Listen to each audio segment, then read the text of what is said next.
Good afternoon, everyone, and welcome to the kickoff meeting for the Regional Transportation Plan Guidelines and the California Transportation Plan Guidelines.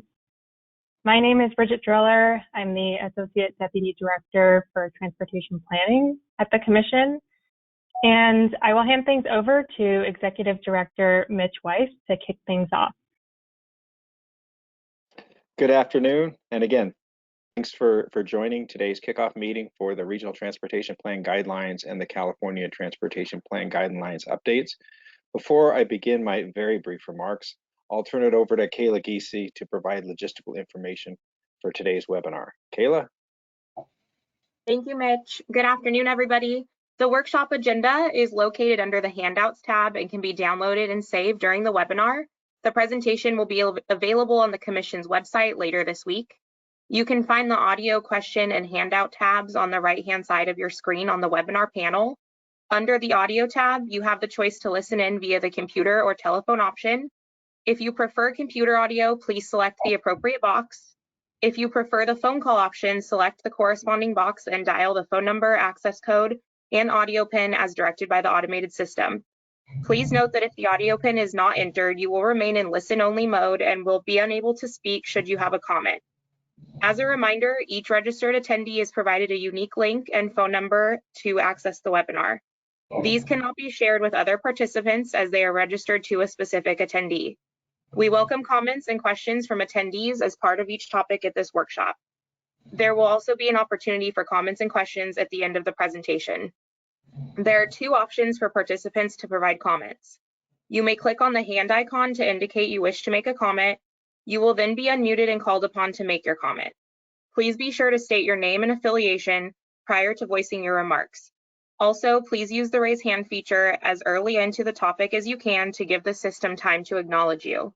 If you raise your hand to speak, please do not lower your hand until you are done making your comment. This helps us ensure you can be unmuted properly.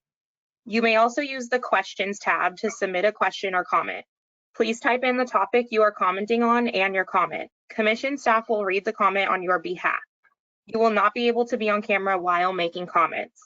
Thank you for joining us today, and we appreciate you sharing your time and feedback with us. Back to you, Mitch. Thanks, Kayla. The purpose of today's meeting is to provide an overview of the guidelines update process, and more importantly, to hear from you and about your experiences with long-range planning and important issues you hope to see included in the guidelines. This will be an initial conversation. We look forward to continuing the dialogue in future workshops and via technical working groups. I encourage all of you to participate in this process and to reach out to our team as much as necessary. We're here to help you. Many of you know the Transportation Commission is an agency that programs transportation projects and allocates more than $7 billion in transportation funds to projects each year. What's not always obvious is that these projects are successful because of the robust planning and engagement efforts that underpin them. Our goal is to continue supporting long-range planning that supports that achievement of state, regional, and local goals. I want to thank our presenters today for their participation and look forward to hearing their perspectives on regional and statewide transportation planning. It's essential that our guidelines reflect and support the work of the state's diverse regional transportation agencies. It's also important that the guidelines are informed by the feedback from all who wish to participate in the process. This includes federal, state, and local government partners, as well as non-governmental partners. We cannot do this work without your input. With that, I'd like to turn it over to Bridget Driller to introduce our opening speakers. Thank you, Mitch. Next, I would like to introduce Antonio Johnson. Antonio is the Director of Planning, Environment, and Right-of-Way for the California Division of the Federal Highway Administration. Go ahead, Antonio. Well, first and foremost, thank you for the opportunity to address all of you today. As many of you may know, the Federal Highway Administration provides oversight and stewardship over the federal aid transportation program. As part of that, my planning and air quality team is tasked with ensuring that the long-range transportation planning process is being delivered in compliance with the current transportation bill, regulation, and guidance. To accomplish this, my team has and will continue to provide technical assistance to Caltrans and its subrecipients to develop and update guidance documents. The Regional Transportation Plan and California Transportation Plan Guidelines are one of the many examples of this. In 2017, the Commission approved the current guidelines. Since 2017, some additional guidance have been published and a new transportation legislation has been adopted into law. As such, this is perfect timing. As the body updates the guidelines, I encourage you to consider performance-based planning, programming, transportation performance management, equity, and how all those are integrated into the decision-making process. Lastly, I would like to say a few words about the work that has been done. Over the past few years, the Caltrans Division of Transportation Planning and the Division of Financial Planning Programming has done much to break down the silos and streamline the process coordination. In the last few years, they have developed an FSTIP, TPM, and performance-based planning guidance document. Both are currently being used to develop the next FSTIP and long-range transportation plan. Again, thank you all for the opportunity, and I will stick around just in case there are any questions. Back to you, Bridget. Thanks, Antonio. Next, I'll introduce Ryan Niblock. Sorry, Ryan, is that how you pronounce your last name? Close enough. Niblock. Niblock. Sorry about that. Ryan Niblock, who, in addition to his role at the San Joaquin Council of Governments, chairs the Regional Transportation Planning Agency Group. Ryan, the floor is yours. Thanks very much, Bridget.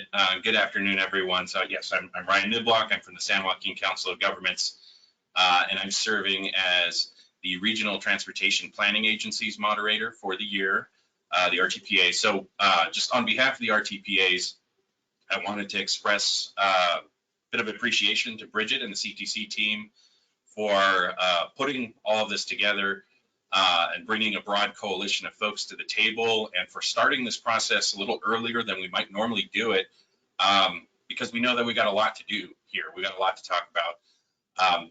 We're seeing that the worlds of transportation and land use are continuously evolving, and our planning work needs to evolve as well. So we're all very excited to dig in.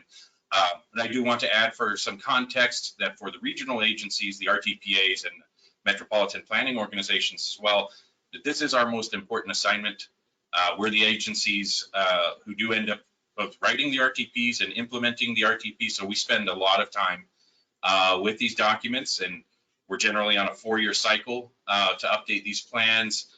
We usually spend about 2 years designing them, working with stakeholders in the public to create an RTP, and we often spend about a year defending them after they're completed as well, or they're adopted as well. It feels like in no time at all, we're back to the planning process for the next RTP update. All the while, we're trying to get our plans implemented at the same time. So there's a lot going on. So as we go through this update process with the guidelines, and we add more elements to be responsive to critical updates that we need to show in our planning work, I know from the RTPA perspective, we'll probably be pushing to consider economy of effort wherever we can, anywhere we can tighten up to get to the core of what information is being requested out of the guidelines, so that we produce precisely that, because we want to spend much more time doing and implementing plans, and perhaps not quite as much of the talking, more doing, less talking, I guess, is what we're hoping to do. And I think we've seen that in some of the documentation that has come out to measure our RTPs, that we need more implementation. So we'll be pushing for that. So look for those comments throughout. Thank you very much. Thank you, Ryan. And lastly, for our opening remarks, Aaron Hoyt will be joining us. In addition to his role at the Nevada County Transportation Commission, Aaron is the Vice Chair of the Rural County Task Force. I'll turn it over to Aaron. Thank you, Bridget. I appreciate the opportunity to speak today at this kickoff meeting. As you mentioned, I am the Deputy Executive Director for the Nevada County Transportation Commission, and filling in for our chair of the Rural Counties Task Force. But when I kind of reflect on kicking this off today, I start to think about back in 2017, sitting around the table with many of the CTC and Caltrans staff and developing the last RTP guidelines. And it seems like so long ago, but in reality, it was only 5 years ago. So really not that, short a time frame in the planning realm. But that update really created two distinct guidelines for both the federally recognized metropolitan planning organizations and the state designated regional transportation planning agencies. And I think that probably did create some additional work on CTC staff to update and create two different documents, but it was immensely helpful for the rural transportation planning agencies who by state and federal statute have different requirements and different roles in developing these plans. So it was very, very helpful. I also see this update being equally as important with a lot of the policy changes that have happened in the state since the last update of the guidelines. And I think going forward, we'll continue to see, more changes that really help align the state's goals with some of our planning efforts. But I do want to recognize that as how diverse of a state California is, the 26 rural counties that make up the Rural Counties Task Force are equally as diverse. When you think about Modoc County to Monterey, very different in terms of economies, population, and their role within the state moving goods and economic resources. But the rural counties also serve as both intra and interstate travel routes. We move goods movement from farm to market. We also serve as a recreational background or backyard for a lot of the state with our openness in areas. So trying to balance that and local travel becomes a real challenge in these remote areas. But we want to make sure that the guidelines continue to recognize uniqueness of those rural counties and also the agency's staffing, funding, and technical limitations. Some of the rural RTPAs may only have 3 staff at the helm trying to produce this document every 4 years. So we ought to keep that in mind. And for a lot of these reasons I've mentioned, we look forward to continuing the great partnership that's been created between the Rural Counties Task Force and the CTC staff. Our mutual commitment to finding ways for the rural counties to partner in furthering the state's goals through the CTC actions is an important endeavor and a conversation worth us continuing. So I want to thank you for your allowing me to participate today and look forward to the update. Thank you, Aaron, and a big thank you to all of our opening panelists. Before I proceed to our next agenda item, I wanted to remind everyone that we'll be pausing for public comment after each agenda item. So I wanted to check to see if there are any initial questions or comments before we move on. Kayla, does anyone have their hand raised? Hi, Bridget. I'm not seeing any hands raised at the moment, and we don't have any written questions or comments right now. Okay, great. Thank you. So with that, I'll move on. And for our next agenda item, I'll be providing a brief overview of the scope, process, and schedule for updating the 2 sets of guidelines. For anyone who tuned into our most recent commission meeting, this presentation might be a bit redundant, so my apologies. But I do want to make sure that we are all on the same page for all of our attendees who've joined us. Before I dive into my presentation, I want to mention that updating both sets of guidelines is a collaborative process between the California Transportation Commission and Caltrans. And after my presentation, I'll be turning it over to Marlon Flournoy, at Caltrans to provide more information. So you can go to the next slide. So first, I know that many folks on the call are practitioners and well-versed in these planning documents, but for those who might not be, I wanted to set some context. So regional transportation plans, or RTPs, are federally required documents for the state's more urban regions and required by state law for the rural counties. These are long-range planning documents that convey the unique needs and characteristics of a region, and they identify improvements to the transportation system. Next slide.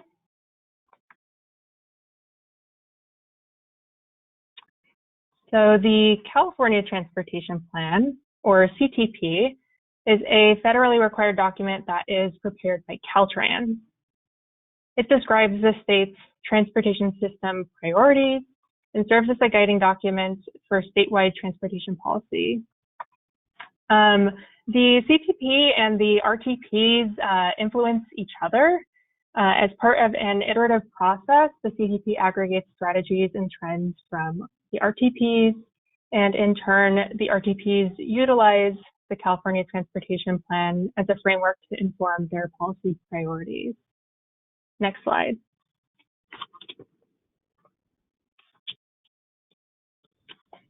The Commission maintains guidelines for the development of regional transportation plans and the California Transportation Plan. And the guidelines you see here were adopted in 2017, and we are updating them to reflect changes in legislation, new plans and reports, and best planning practices. Next slide.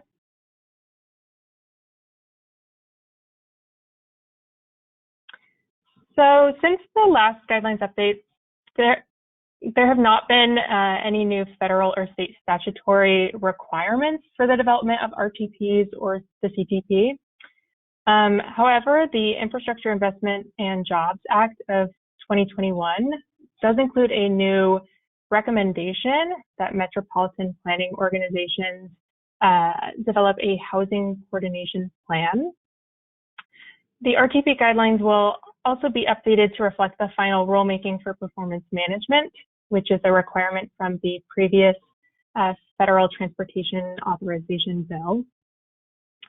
And aside from legislation, we will be updating the guidelines to incorporate the latest reports and plans that have been released in the last 5 years.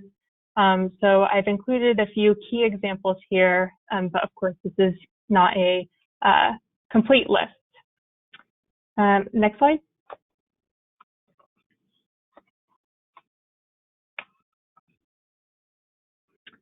Okay, so I have some information on timeline in this slide and the next slide. So following this kickoff meeting, Caltrans will work to form the technical working groups that will discuss and help craft key language edits and additions. We anticipate presenting a first public draft of the RTP guidelines to the Commission in the spring of next year, and final guidelines for adoption by the end of next year. Next slide. And in comparison, we expect the CTP guidelines to be completed more quickly. We anticipate presenting a public draft to the Commission in January and final guidelines for adoption in May. Next slide.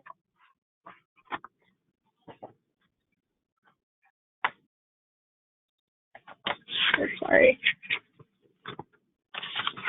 So I wanted to emphasize that today's meeting is the start of a long process, and there will be many opportunities in the future for additional engagements and more technical conversations. We are greatly looking forward to hearing from our partners, both those who are part of the agenda as well as our attendees. And I hope that during today's meeting, you will consider the two questions that we've listed on the slide here. The first is, what are the important issues that you hope to see reflected in the RTP guidelines and CTP guidelines updates? And the second is, are any important topic areas missing from today's agenda? And we'll have space later on the agenda to have a larger conversation about that. We will wrap today's meeting with a conversation about where we're headed and next steps. So that's something to look forward to later this afternoon. And with that, I think that concludes the end of my slides. So I'll ask Kayla to advance to the next slide.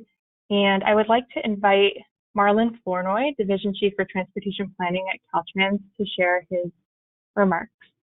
So go ahead, Marlon. All right, great. Thank you, Bridget. Appreciate the opportunity. Caltrans plays a vital role in the long-range regional planning framework, which includes the update to the regional transportation planning guidelines. Caltrans will work diligently to ensure that the RTP guideline update will be useful to all of the MPOs and the RTPAs across the state. Within this update, Caltrans will identify statutory, policy, and other changes since the last 2017 RTP guideline update. We'll also update the text within the guidelines. We'll be leading, as you mentioned, Bridget, the technical working groups, and we'll also be working with Caltrans district and regional partners throughout the state on implementation. Caltrans will also work with the California Transportation Commission and stakeholders to ensure that we promote an integrated, statewide, multimodal, and regional transportation planning process that promotes effective transportation investments. We will also promote a uniform planning framework that adheres to federal and state requirements impacting RTP development. We'll also promote a continuous, comprehensive, and cooperative transportation planning process that encourages rapid and efficient development of projects that meet our commitments to public health and environmental quality. And lastly, the planning process will also consider all of the views from the various stakeholders. Next, I would like to introduce some of the key staff from my team who will be assisting with the update of the RTP and the CTP guidelines. The team members assisting with the RTP guideline update will be from our Division of Transportation Planning here at Caltrans in the Office of Regional and Community Planning. And that team includes Aaron Thompson, who is our Office Chief, Jennifer Duran, who is our Branch Chief of Regional Coordination, as well as Jelani Young and Myra Himon, who are our Associate Transportation Planners. The team assisting with the CTP guidelines updates will be from our Division of Transportation Planning, Office of State Planning, Equity, and Engagement. And that team includes Gabe Corley, who's the Office Chief, Francis Diaz-Sanchez, who is our CTP Program Manager, as well as John Thurston, who is our Branch Chief of Long Range Policy Planning. The staff from the Office of Planning, Equity, and Engagement will be participating in the Regional Transportation Planning Guideline Update workshops and will incorporate any feedback and suggestions into the CTP guideline update. We hope to utilize the RTP guideline update as an opportunity to further discuss and clarify the roles and responsibilities between the California Transportation Plan as well as the RTPs on implementation and achieving our statewide transportation and climate goals. As we continue with today's workshop, I just want to briefly acknowledge our subject matter experts from Caltrans that will be covering a variety of important topics mentioned by Bridget, and I just want to express my appreciation for their participation, as well as everyone else's participation on this call. With that said, thank you for the opportunity to address you all, and I'm looking forward to today's kickoff meeting. Thank you. Thank you, Marlon. I would now like to pause again to see if we have any public comments. Kayla, do we have any questions or comments? Hi, Bridget. Not seeing any hands raised and no written questions or comments at the moment. Sounds good. Thank you. With that, I think you can proceed to the next slide. Perfect. Thank you. So the next agenda item is focused on the RTP guidelines. And as Marla mentioned, we've invited several Caltrans subject matter experts, as well as key partners and practitioners to speak to important issues that connect to regional transportation planning. After each topic area, we will pause to take public comments. And once we've heard from all of our speakers on this item, I will pose a question to our attendees to consider if there are any other important topic areas we should be thinking about as we update the RTP guidelines. We can advance to the next slide. And I would like to introduce Amar Sid, who is the manager of the Office of Race and Equity at Caltrans. Amar. Hi, Bridget. Can you hear me? Yes, we awesome. can. Hi, everybody. I hope you're all having a great day today.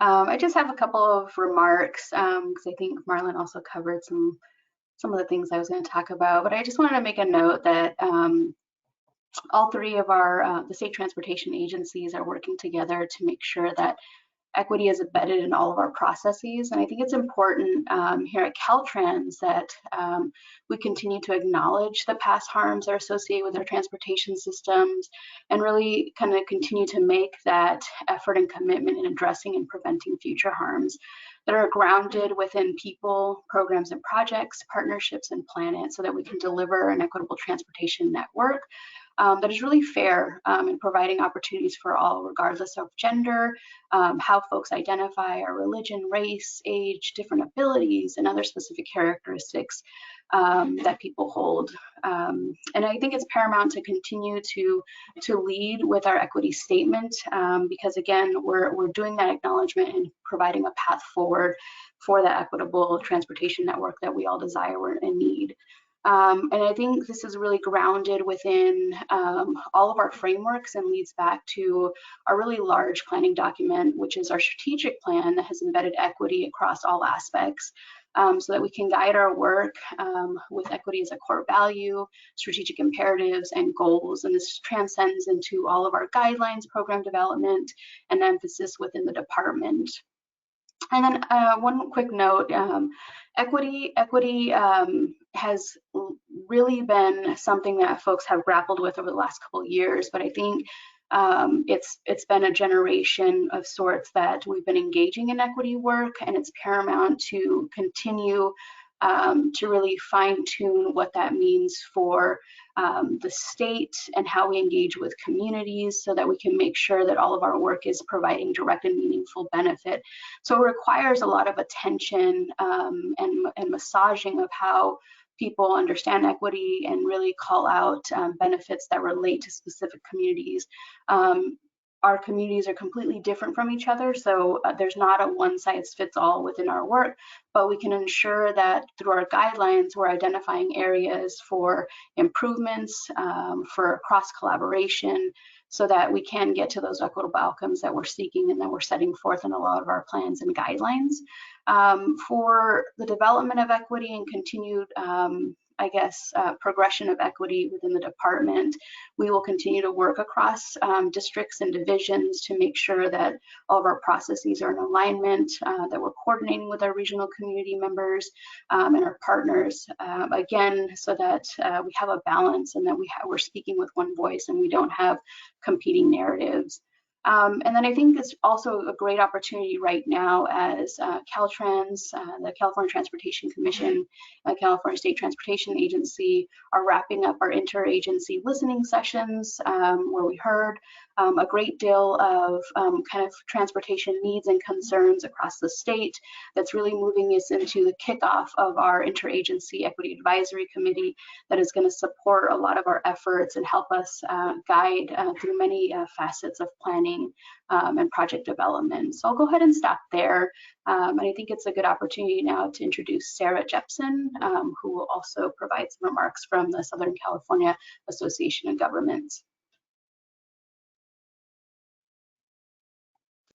Thank you so much. I really appreciate the opportunity to join you here today. I'm Sarah Jepson. I'm the planning director at SCAG. And I guess I just wanted to start off by really thanking the CTC and Caltrans and the other state agencies for their leadership on equity. We are very much in a learning stage, I think, along with many others in the planning field when it comes to how we more effectively embed equity considerations into our planning process so that we can have a more equitable region and get there in a way where we are really effectively engaging the communities across our region. To that end, SCAG is currently convening a bi-monthly MPO equity working group with the San Diego Association of Governments and working with MPOs across the country to share best practices. And we also have, just within our region, a regional equity working group that meets quarterly to discuss equity-related issues and topics and to share best practices across the region. And I hope some of you on the phone will join us for those conversations, because again, we're we are very much in a learning mode and trying to figure out the best ways to incorporate equity into our practice. I think these RTP guidelines are another really valuable opportunity for learning and sharing so that we're all working towards creating better regional plans.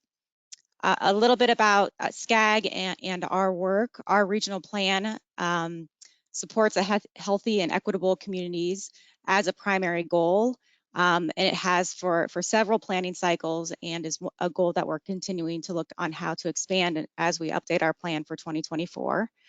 Our 6-county region in Southern California, includes 197 jurisdictions, and all of our communities are very diverse. People of color represent about 70% of our region's population and are expected to make up an even larger share by 2050, when people of color are expected to be about 77% of the population. And we know and see in our data that across race, income, and our census tracts, there's a range of economic and social impacts that are different based off of those characteristics. So our work on equity really expanded in July of 2020 when our regional council adopted a resolution that affirmed its commitment to advancing justice, equity, and diversity and inclusion throughout Southern California. And we formed a special ad hoc committee on equity and social justice to help guide our staff in developing a working definition of equity and an equity framework that helped shape what we then adopted as our first Racial Equity Early Action Plan. This Racial Equity Early Action Plan is grounded in SCAG's working definition of equity that led with race as a focal point in addressing the pervasive and deep inequities faced by people of color across the region.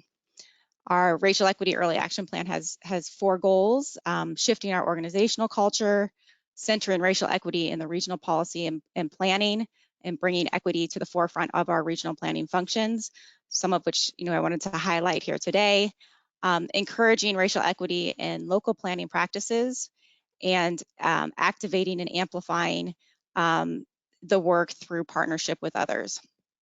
To advance these goals, we have 3 main strategies that we try to incorporate into all of our work: listen and learn, engage and co-power, and figuring out effective ways to engage people in conversation, and integrate and institutionalize is the third, where we're looking at how we make race equity an underlying element of every aspect of our work.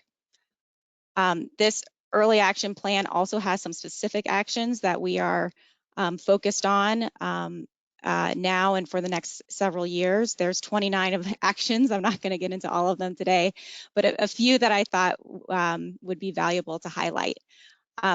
First of all, in March 2021, for the first time, we developed and released what we call our Racial Equity Baseline Conditions Report, and we're actually looking to release the second version of that this week. And what that report does, it helps SCAG and our stakeholders to develop a deeper understanding of the disparities that exist in our region and to monitor progress towards addressing them by highlighting what the past transportation and housing policies and practices have been, and then providing a snapshot of the current existing and inequitable conditions that have resulted from some of those past practices. These equitable conditions fall into categories that we've organized to align with the goals of SCAG's long-range plan in Connect SoCal, and which is called Connect SoCal, and are related to the economy, communities, mobility, and the environment. So that's a document, again, that has been very helpful to us to really set the foundation and understand the challenges that we face as we're trying to update our plan. The second thing that we were asked to do and are really focused on right now is that we've convened a racial equity and regional planning subcommittee of our board that we are working with to identify opportunities to advance racial equity through the policies and strategies in this plan as we update it, and to guide how our planning and investments over the next 30 years can address and rectify the effects of racially discriminatory policies in the SCAG region. This committee has met 2 times so far, and we're meeting with them several more times until they adopt a set of recommendations this winter, and those policy recommendations will serve as kind of an overarching through line as we develop the other major policy areas of our plan, which is expected to be adopted in 2024. Other areas that we're focused on as we're developing this plan and based off of the direction of our racial equity early action plan is that we're really looking at ways to expand upon the robust environmental justice and equity analysis that is in our plan. And we've been working with stakeholders to revisit our definitions for vulnerable communities and enhance the performance measures based off of the feedback that we get. A final area that I want to highlight is that we were asked to and have worked to update the public participation plan. That is part of our planning process, which reflects goals, strategies, and actions that were included in our racial equity plan, and has approaches for continuing to contract with community-based organizations that serve our historically disinvested, underserved, or excluded populations, such as low-income communities of color, people with disabilities, and limited English proficient populations. So this practice of engaging and paying CBOs to be part of our process is something that we initiated in our last planning process, where we partnered and compensated 18 community-based organizations to help us engage with various engagement activities across the region. And the activities included hosting workshops, tabling at local events, and pop-up events and surveying people on the streets. So we're planning to continue this practice as we move forward with the development of our current plan. Finally, and just in wrapping up, I want to point out that we recognize I've highlighted a couple of things that we're planning to do as part of our regional plan development process, but we recognize that there's many years of planning that go into a project before it even becomes part of our regional transportation plan. And we think it's really important to be working with communities at the earliest stages and our transportation partners to engage communities so that they can really help and shape the projects that lead to the development of our plan. And so we have several grant programs at SCAG where we provide resources to community-based organizations in order to participate in those local planning processes. So again, thanks for having me here today and the opportunity to share some of our work around equity as we're all thinking about how to better integrate equity-related principles into the development of these RTP guidelines. Great, thank you so much to Sarah and Amar for your remarks. And before I go to our public comment, I wanted to check, I got a couple of messages that my audio was fading out. Am I coming through clear? I'll ask my fellow panelists for a thumbs up. Seems like yes. Okay, thanks for keeping me honest. Let me know if it changes, but I do now want to turn to our attendees and ask if they have any questions for Amar or Sarah, if they have comments on work that their agency or organization is doing related to equity and engagement, or if they have anything else they would like to share. So Kayla, is there any public comments? Hi, Bridget. I am not seeing any hands raised at the moment and no questions or comments in the questions tab. All right, thank you. Well, once again, I'd like to thank Amar Sid and Sarah Jepson for their presentation. And I'll go ahead and move on to our next topic area. So next, we'll have several speakers on the topic of housing coordination. I'll hand it over to Abigail Jackson, who is the Planning for Housing and Homelessness Solutions Lead at Caltrans. Take it away, Abby. Great. Hi, everyone. I'm Abby Jackson. I work at Caltrans HQ as the Housing and Homelessness Solutions Lead, and I work closely with our regional planning team, Erin Thompson and Jennifer and Jelani and Myra. So we've got a minor yet encouraging update of which to be aware within the RTP guidelines this year. Congress included in the IIJA a new process by which metropolitan planning organizations may engage in a housing coordination plan with local stakeholders. These plans' goals include aligning transportation investments with housing needs, expanding housing supply near transportation, and increasing the share of households with affordable access to transportation networks. Now, this isn't a big change for California because we have the SCS and the RENA processes already, but it signifies that housing and transportation integration is quite important. At Caltrans, we're really on a pathway, as Marlon talked about, to be more intentional about housing and transportation integration. While we might be ahead of other states, maybe in California, on this integration policy, the data shows that it's still not easy enough to get around in a low carbon, accessible manner in California, as evidenced by California continuing to fall short on our climate and housing goals. And lots of research, though, is showing that land use strategies such as climate smart, transit-oriented, affordable housing are some of the most effective tools for reducing and mitigating vehicle miles traveled. The more we can encourage intentional housing and transportation integration, the more progress we'll make on these climate, health, and equity goals.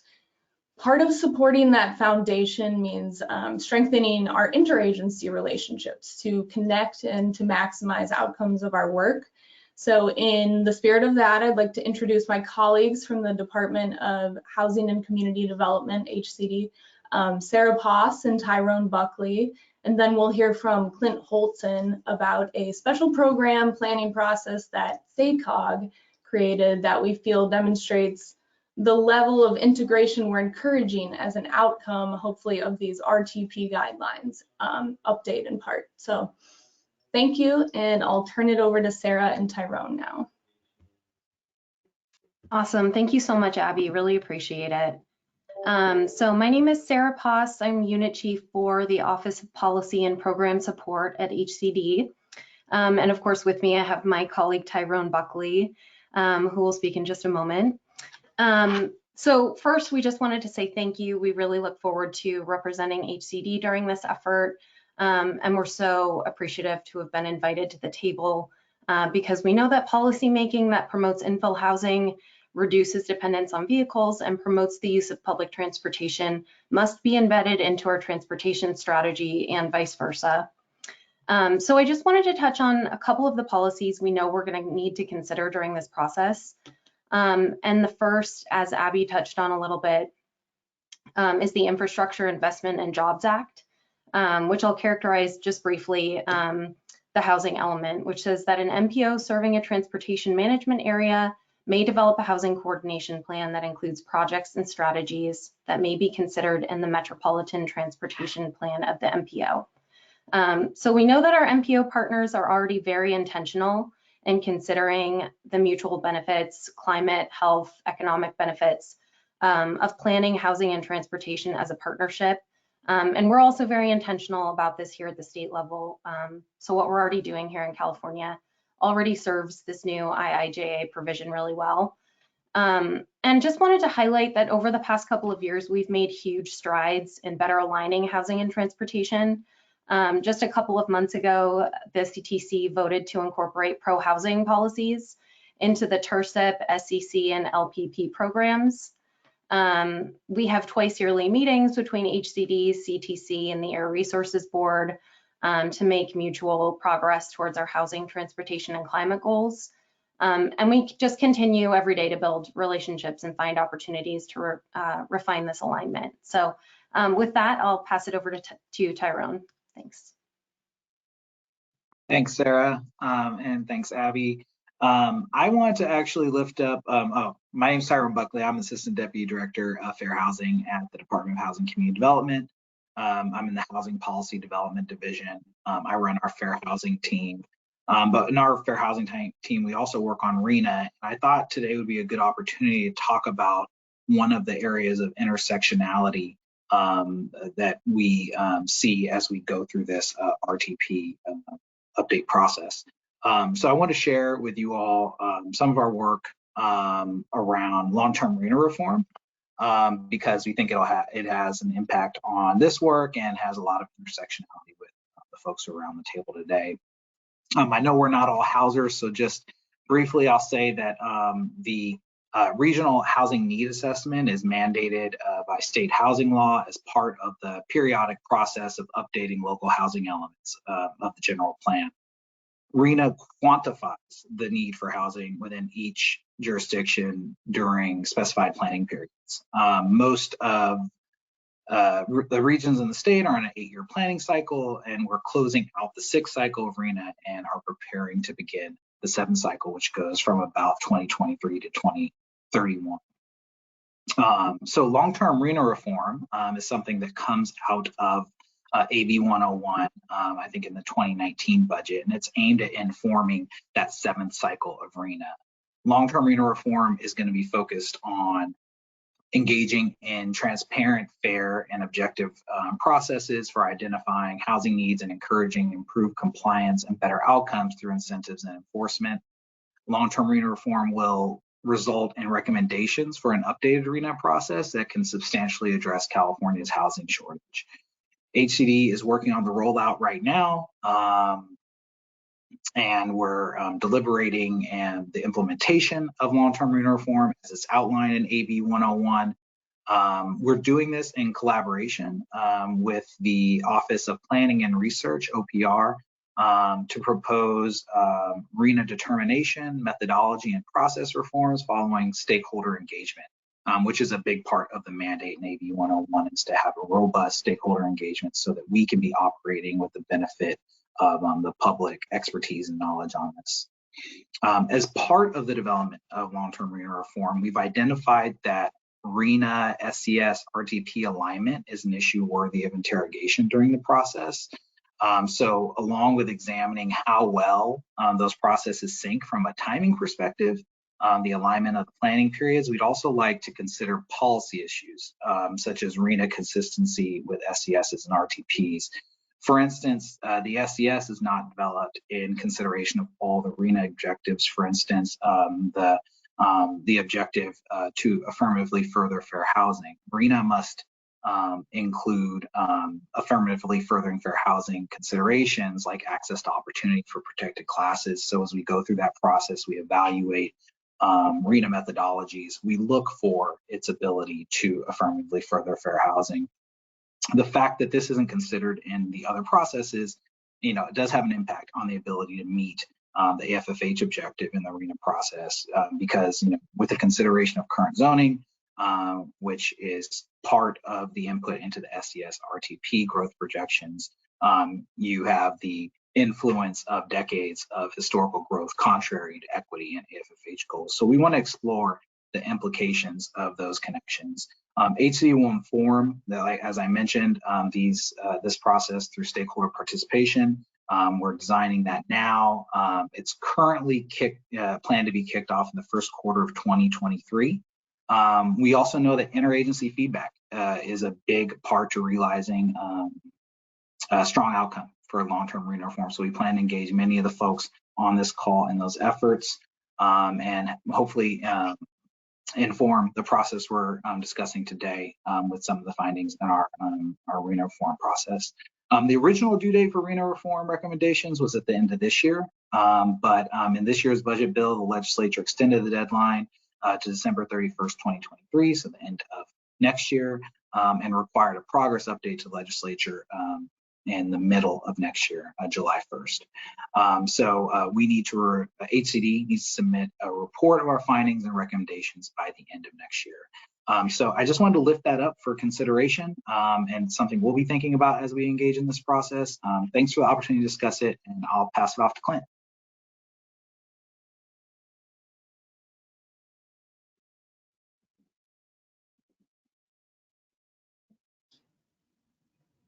I think you're on mute, Clint.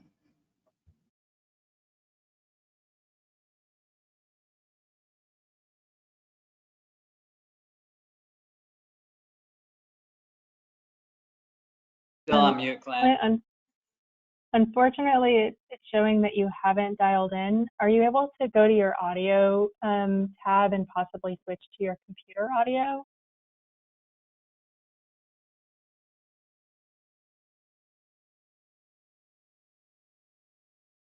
How is this? It Is looks it like better? Clint is, oh, perfect. Okay, Yeah, we can hear you. thank you. My computer went into a restart about 2 minutes before I started, so I'm trying to catch up. So I'm glad I got back on. So I'm going to talk a little bit about how SACOG is approaching housing in our long range plan and highlight a program that we've got to really advance some of our housing objectives. So just a little context about our region. SACOG region, it's a 6-county region. It's about 2.5 million people. Relatively fast growing in terms of California, about 30,000 people we're adding a year, around a 1% increase, which is doesn't sound big, but that is big in terms of California context. Our region is largely undeveloped.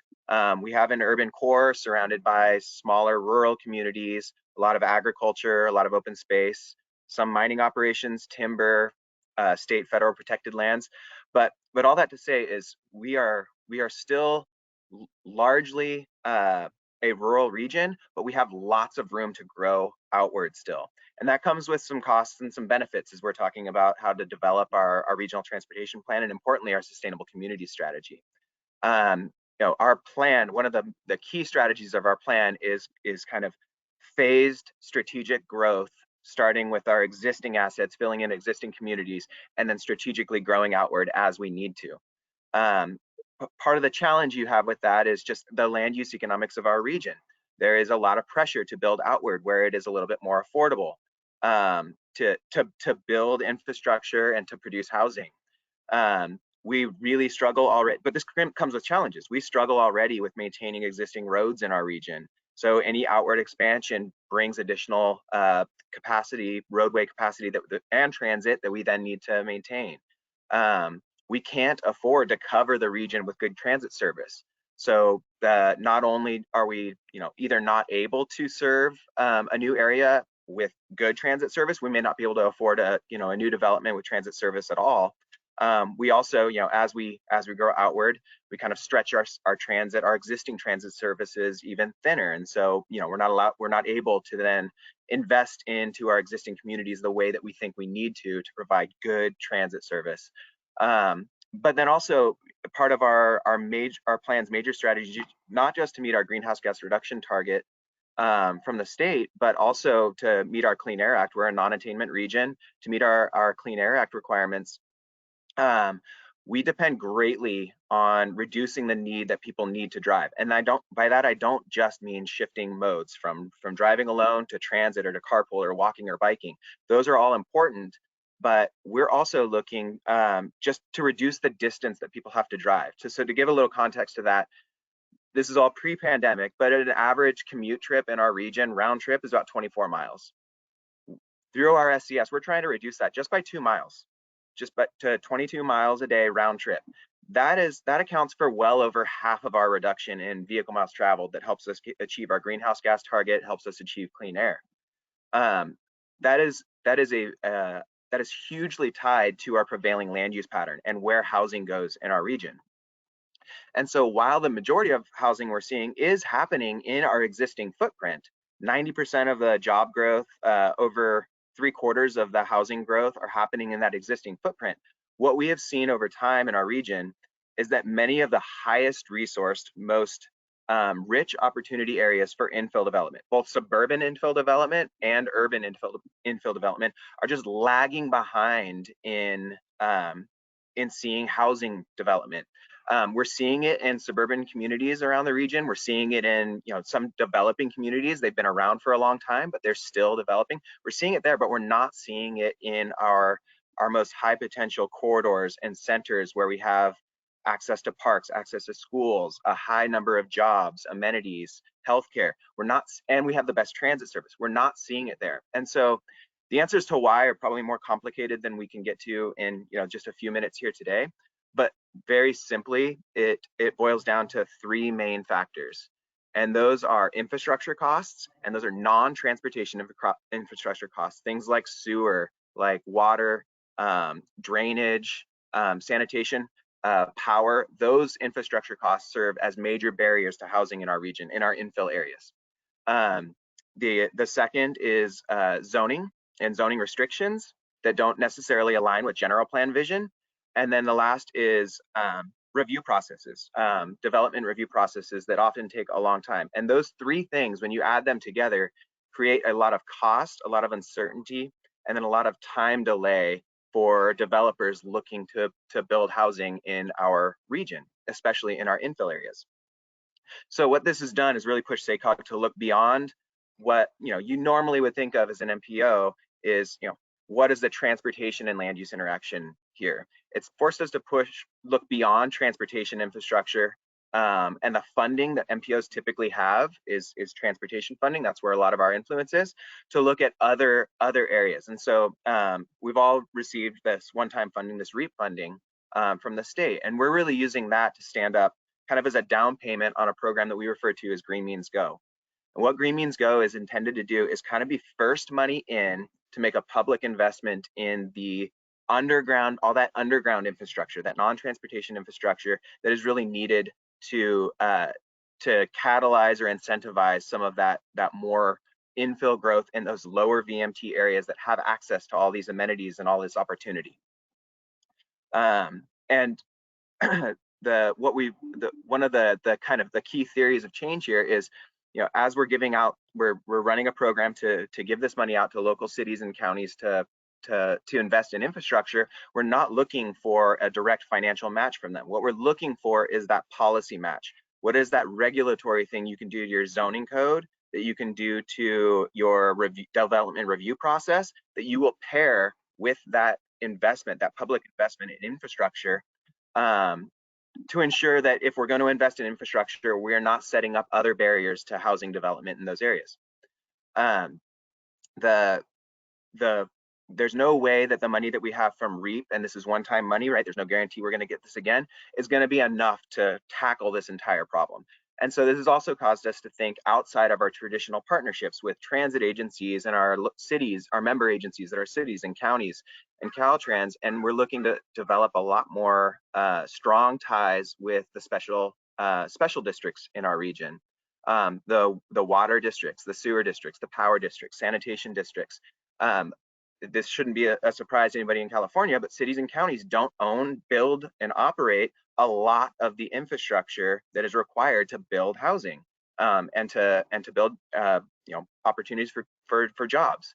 And so we're also looking to convene and this is a place where MPOs and our TPAs, I think, have a unique position. We're one place in the region where you can convene governments from across administrative boundaries, and that does not exist many places in California, but it does exist at the MPO and the RTPA level. And so in our region, we've actually had the Regional Sanitation District reach out to us and ask, can you convene a working group of special districts in your region to look at what it would take to remove or at least relax all development fees from infill development? That is a huge, tall order. There's no way we're going to accomplish that in a single planning cycle. This is a long-term solution, but it's just an example of how we really need to think outside of kind of those typical levers that we have to pull as MPOs with the funding structure that we have, and start to build those relationships and those partnerships.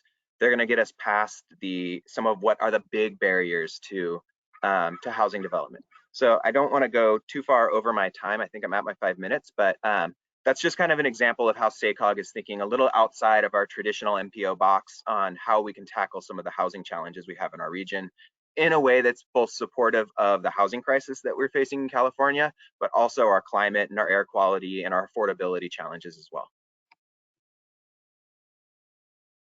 Great. Thank you, Clint. And I want to say a huge thank you to all of our speakers on the housing topic. There is clearly so much work happening at the intersection of housing and transportation. It's really exciting, and I'm glad that we're able to feature it on our meeting today. We are going to pause now again to ask our attendees if they would like to pose any questions to our speakers or share their perspectives. Kayla, do we have any public comments? Hi, Bridget. We actually do have one written comment right now. So this one is from Mike Becker.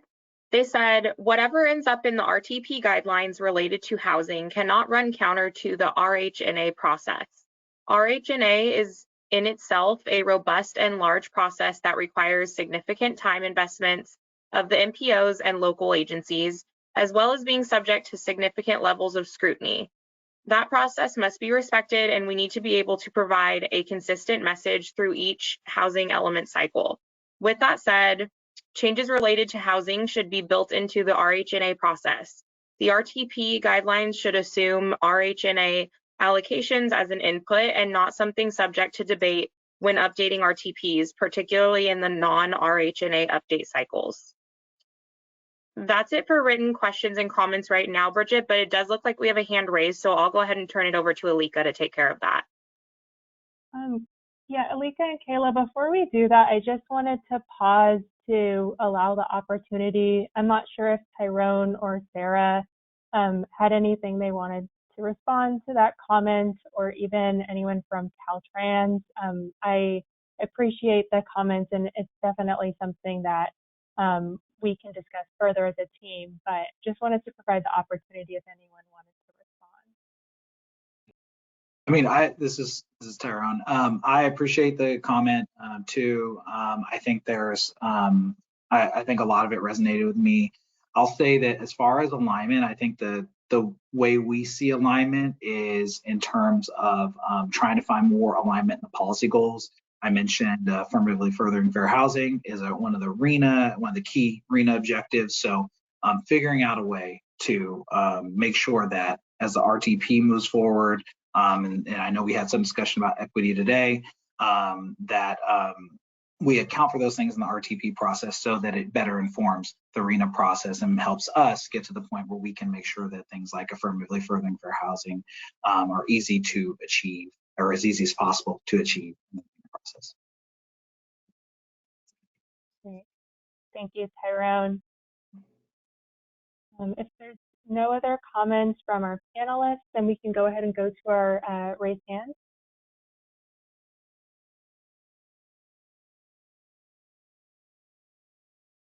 Okay, I understand that the person who had raised their hand is no longer interested in speaking.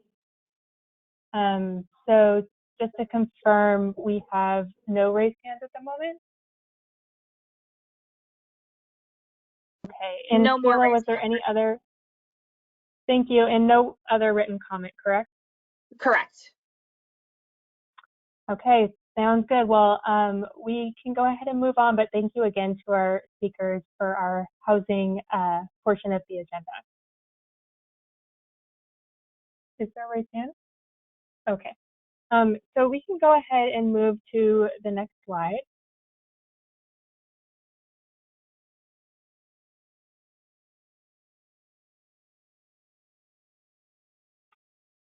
Great, thank you. And so our next topic will be goods movement and economic development. And I will hand it over to Yatman Kwan, Deputy Division Chief for the Division of Transportation Planning at Caltrans. Yatman. Thank you, Bridget. Thank you for the opportunity to speak today. It's a pleasure to be here. Freight is the foundation to the nation, state, regional, and local economies. It allows for manufacturing facilities to receive supplies, ship their goods, groceries to reach their neighborhood stores, rural communities to access international and national markets, and medical supplies delivered to hospitals. There is no greater evidence in this than the recent supply chain challenges. As our state is the 5th largest economy in the world, we are working hard to invest in our communities and our multimodal infrastructure improvements to support seaports, airports, rail facilities, and roadways and bridges. These investments will continue to improve safety, travel reliability for freight and passenger vehicles, significantly reducing emissions that impact health, contribute to greenhouse gases, and attract industries to do businesses here, resulting in jobs and economic benefits. Excuse me. There's significantly more freight-focused funding opportunities for projects than ever before. Transportation investments is just one facet of improvements that are for our overall system. This is a nexus between goods movement and land use. Freight-efficient land use are key in improving freight efficiency, while also improving communities and economy, especially as we transition to cleaner freight options as we lead the nation in this space. So with that said, I would like to thank everybody for your time today and pass it off to Rob Ball, Deputy Director of Current Cog, and now pass it to Rob Ball, thanks.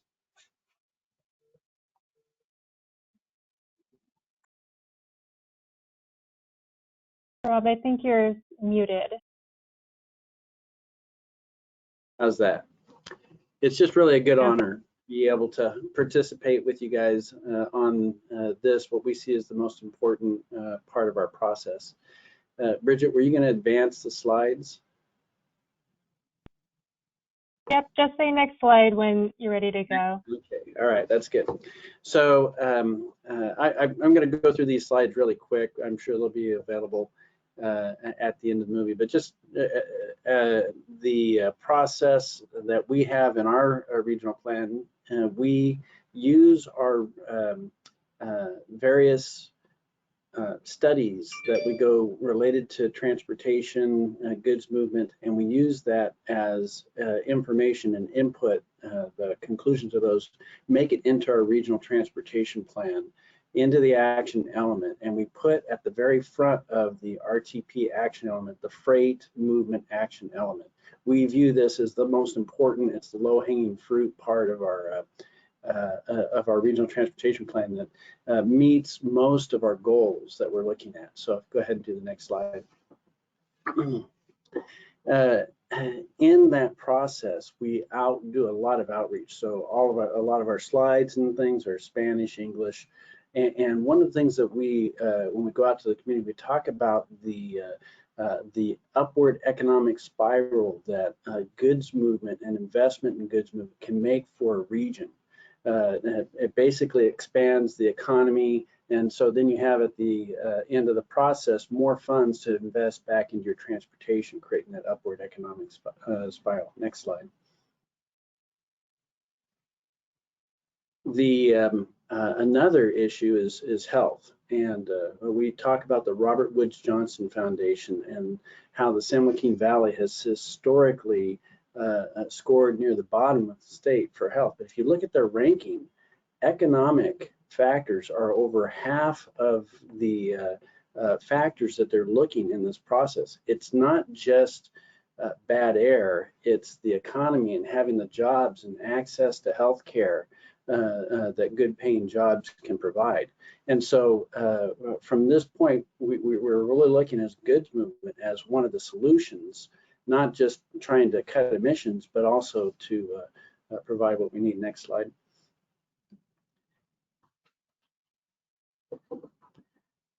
We do talk about the importance of alternative fuel technology. We did a study. We actually tested vehicles that were available, low emission vehicles, ultra clean diesel, renewable natural gas. There were no electric long range vehicles or hydrogen fuel cell vehicles last year when we did this study available to do this, which we have these goals, but the technology, particularly affordable technology for poor income areas such as the San Joaquin Valley, it's just not there yet. Next slide.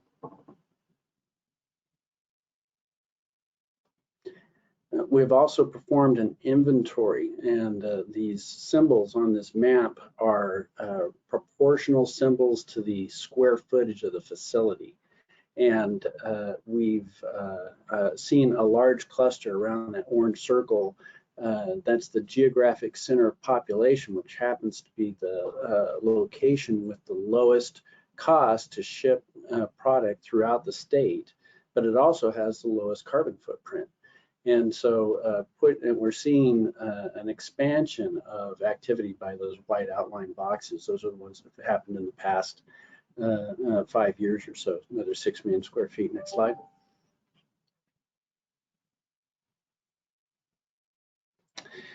We also point out the importance of moving goods more efficiently, primarily through rail.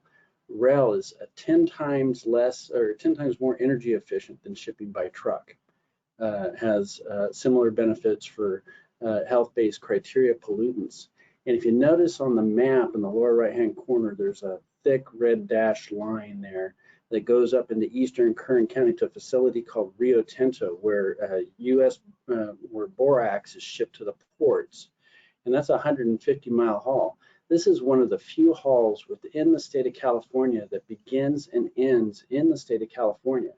There's very few, because normally railroads don't like to ship less than 700 miles. And so we coordinate closely in our planning with our neighbors to both the north and the south in trying to create what we see as a system of spokes and hubs that would connect to these rail systems. Next slide.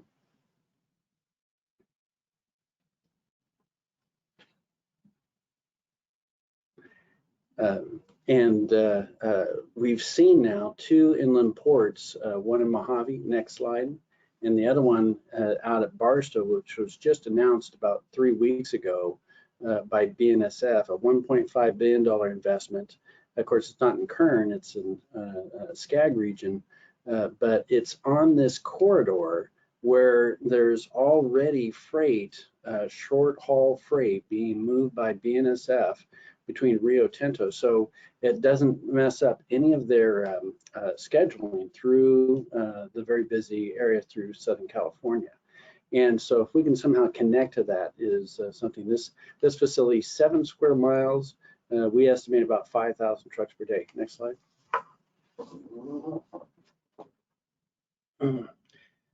In creation of the spoke and hub system, we also looked at autonomous vehicles, autonomous trucks, and creation of autonomous corridors. The red dash corridors here are on rural routes through low or no populated areas. And if we can get something working in there and get public acceptance of that, then it may be easier to get maybe I-5, maybe connection over to the inland ports over in eastern Kern County. Next slide. The potential to create these spokes, a lot of these spokes are going through rural disadvantaged communities. And so we're looking at alternative routes that would reroute state routes and these trucks around those disadvantaged communities. And there are some parallel roads, there are county roads today, or there's no road there at all. But these require capacity, and within the state funding system, there is very little money for new capacity, but these are essential, and this is something that is being requested by these disadvantaged communities.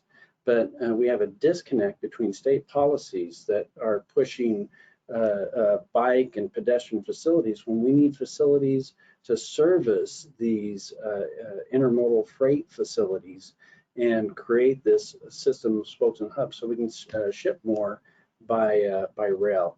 And rail is also not only more energy efficient, but it also reduces wear and tear on our roads, which makes our roads last longer, which means we don't have to pay as much to keep our roads maintained and updated. So that's it with my presentation there. I'd be happy to answer any questions related to that.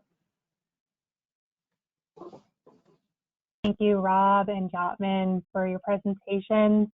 Kayla, do we have any public comment on this item? Hi, Bridget. I'm not seeing any hands raised and no written questions or comments right now. All right, thank you. So if there are final call, if there's no comments on this slide, I want to thank Jotman and Rob again. And we are actually going to go to a quick break. So everyone, if you could please be back here at 2:25. We'll do a 10-minute break. And I encourage you to stay logged on. That's probably easiest for everyone, especially if you're a panelist. And we will see you back here at 2:25. Thank you.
Right, we'll be starting up again in 1 minute, and I just wanted to let our panelists know that we'll be going to the topic of performance management next. So I'll give folks another 30 seconds to jump back on, and then we can get back into the meeting. Thank you.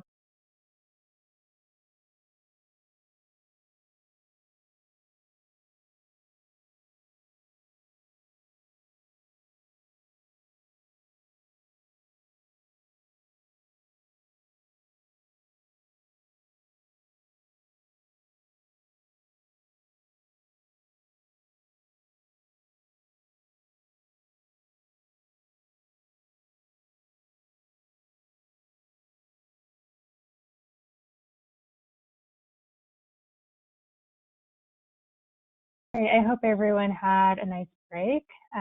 We're going to get started again. Before we do, I wanted to check to see if Adam Nolting was still on the line. Adam, are you there? Yes, I'm here. Excellent. All right. Thanks everyone for your flexibility. We changed our presenter order really quickly to accommodate schedule. So next we will move to the topic of performance management, and I'll hand it over to Ryan Greenway, who is the Assistant Federal Liaison at Caltrans. Go ahead, Ryan. All right. Well, thank you, Bridget. Good afternoon, everyone. As Bridget mentioned, I'm Ryan Greenway. I'm the Assistant Federal Liaison at Caltrans. The Federal Liaison's Office really appreciates the opportunity to participate in the process to update the Commission's 2017 RTP guidelines. Our goal is to ensure the amended guidelines are consistent with current federal statutory requirements. As you know, between March 2016 and January 2017, the Federal Highway Administration, FHWA, finalized 6 related rulemakings to implement the Performance Management, PM, as I'll refer forward, framework established by MAP 21 and the FAST Act. Notably, the final rules for pavement and bridge performance measures, PM2, and the system performance measures, PM3, were published on January 18, 2017. This is the same day the Commission adopted the 2017 RTP guidelines. In addition, on May 31, 2018, FHWA published a final rule repealing the PM measure that assessed the percentage change in tailpipe carbon dioxide, CO2 emissions, which was resurrected again on July 7th, 2017 via notice of proposed rulemaking. Thus, this outcome of this process may also need to be reflected in the RTP guidelines. We'll just really have to just wait and see how those come about. In the meantime, our office will coordinate with the 3 PM teams to ensure that messaging for the proposed PM-related changes to the RTP guidelines is consistent. Again, thank you for the opportunity to participate in this process. I look forward to working with you all on the updates. So let me now pass it on to Adam Nolting, Principal Planner with Metropolitan Transportation Commission, who will provide additional remarks. Adam? Thank you, Ryan. Good afternoon. Again, my name is Adam Nolting, and I'm a Principal Planner at the Metropolitan Transportation Commission, which serves as the Metropolitan Planning Organization for the San Francisco Bay region. Performance management or performance-based planning is an approach to use system information to make investment and policy decisions to achieve performance goals, and it's both a federal and state requirement. It's often where many of the topics we're discussed today come together. I suspect many persons on the call today are aware of the state's climate goals focusing on greenhouse gas emissions and vehicle miles traveled as performance measures, and perhaps the most recognizable performance targets for practitioners at the regional transportation planning agencies across California are the California Air Resource Board's regional greenhouse gas emission reduction targets pursuant to SB 375.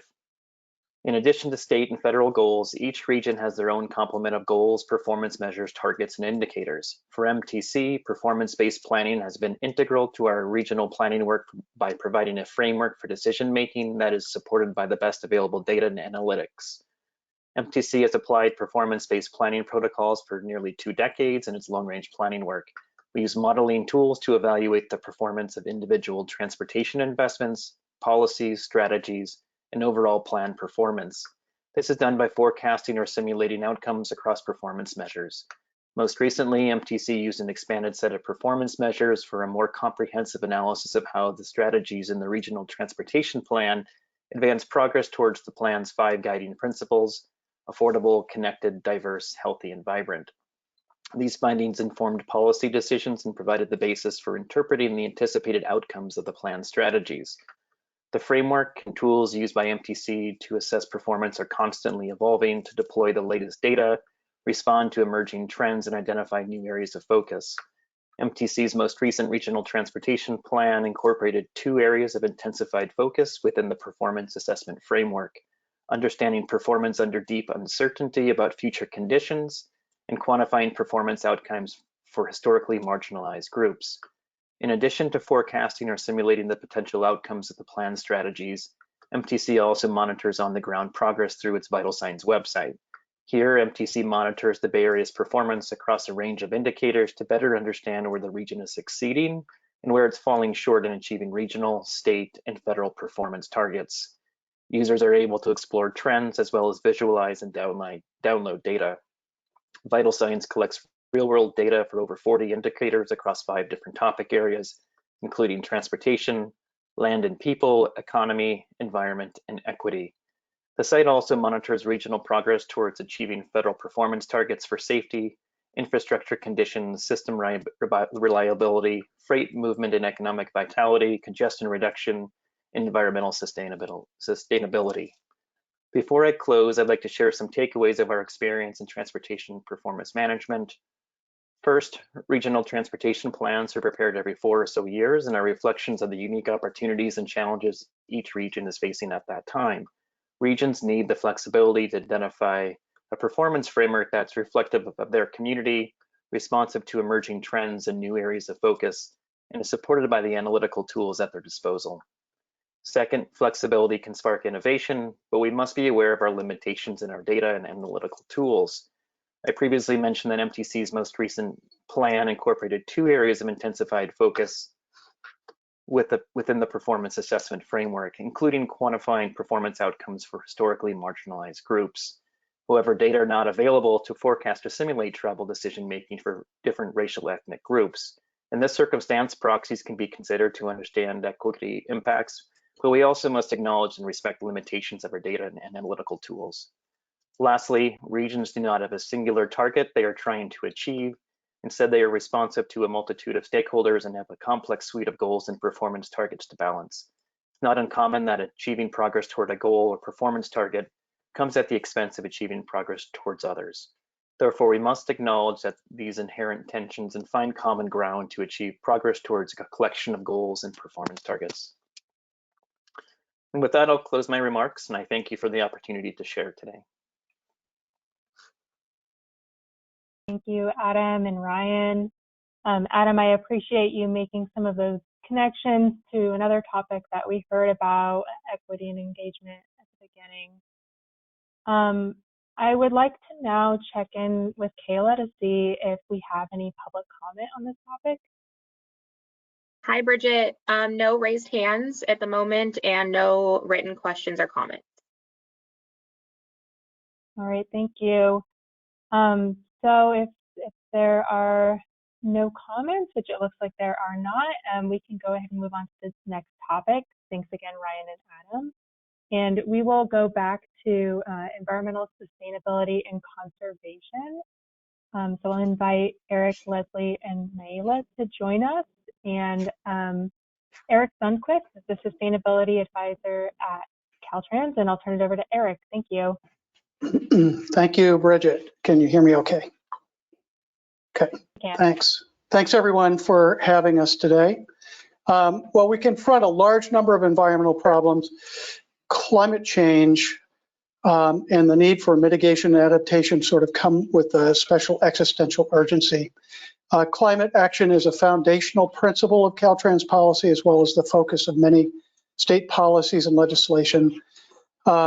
Since the guidelines were last revised, one of the large items of legislation would be SB 743, which through the rulemaking process has focused on vehicle miles traveled, or VMT. Speak more about that in a minute. The good news is that action on climate generally is consistent with reducing other environmental harms as well. But climate itself is an enormous subject, and so I'm going to confine my remarks to some aspects of the mitigation side and leave adaptation and other issues for others. Transportation accounted for 40% of greenhouse gas emissions in the state in 2019, and on-road travel accounted for 92% of that. Smaller but still important GHG emissions came from off-road construction vehicles, cement making, and other transportation-related activities. So transportation is a major factor in greenhouse gas, the major factor. Reducing on-road emissions, which is the focus of my day-to-day work, means addressing vehicles, fuels, and vehicle miles traveled. Those three factors add up to how much emissions we have. And in my job, we're mainly worried with the VMT side. We develop guidance for assessing the VMT that is added or lessened by a transportation project for consideration in the CEQA process or in other aspects of project development planning. Highway expansions can induce substantial new VMT, which can be mitigated, but often at great cost. We've moved only a few VMT-inducing projects toward the end of the environmental review during this new era while we're focusing on VMT at Caltrans. All of them so far have addressed their VMT impacts either through rescoping or mitigation. And I should say mitigation is, if you are not terribly familiar with it, mitigation of VMT, the things that have been looked at or included in some of these projects include housing. So hearkening back to Clint Holzen's remarks a few minutes ago, location of land uses is really important.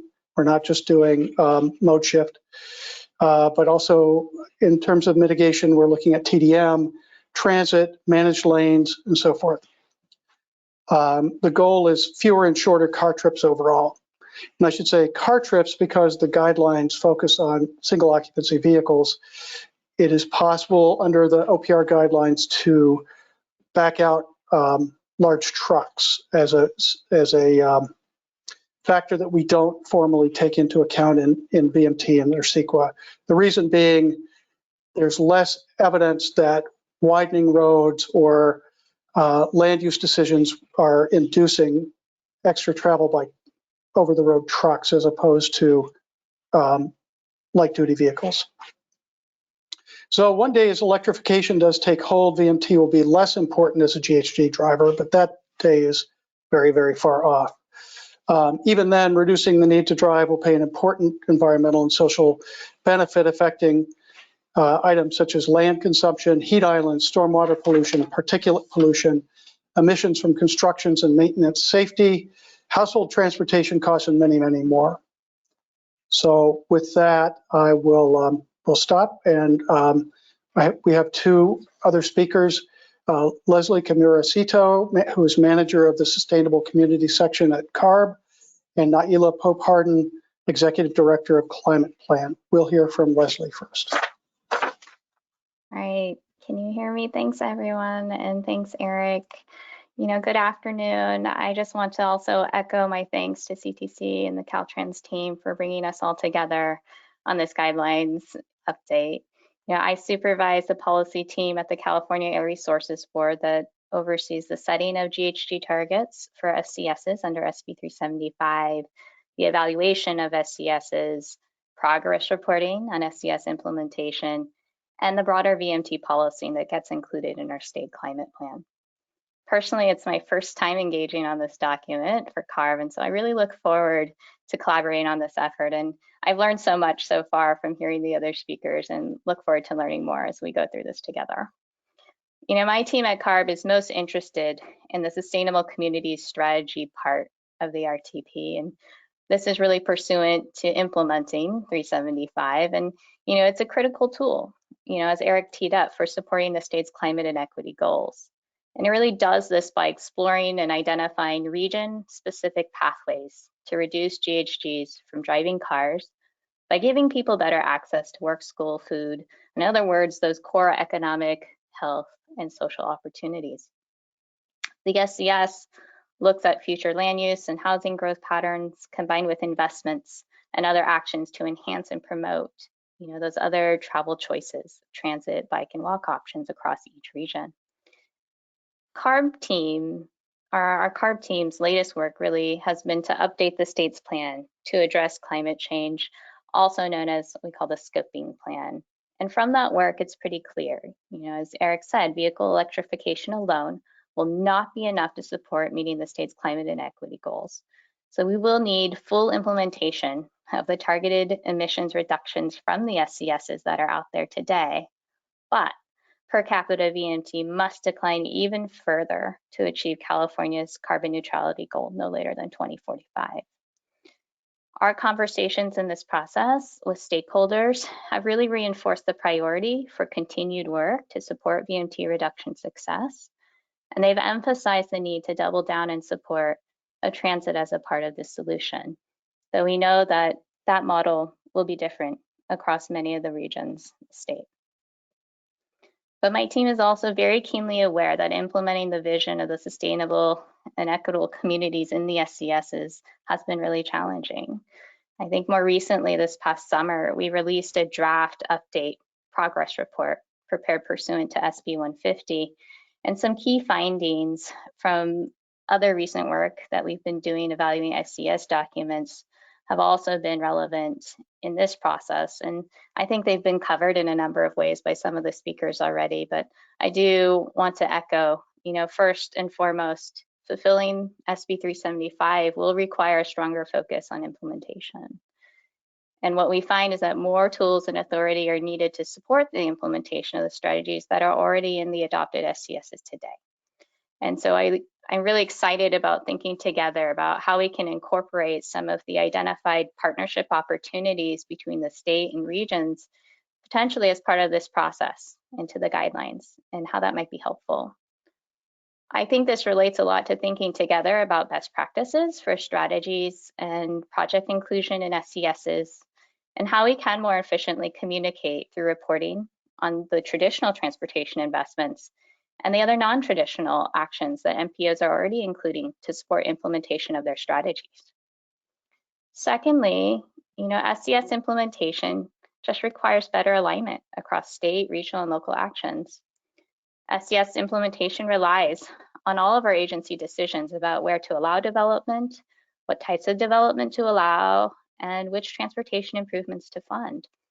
Well, one of the things that we heard in all of our work is the need to address competing state goals, plans, and programs where proposed actions might advance one goal, but are in apparent conflict with others. And I think Tyson shared a really good example earlier of how this can affect SCS implementation, when thinking about the intersection of housing, VMT, and equity.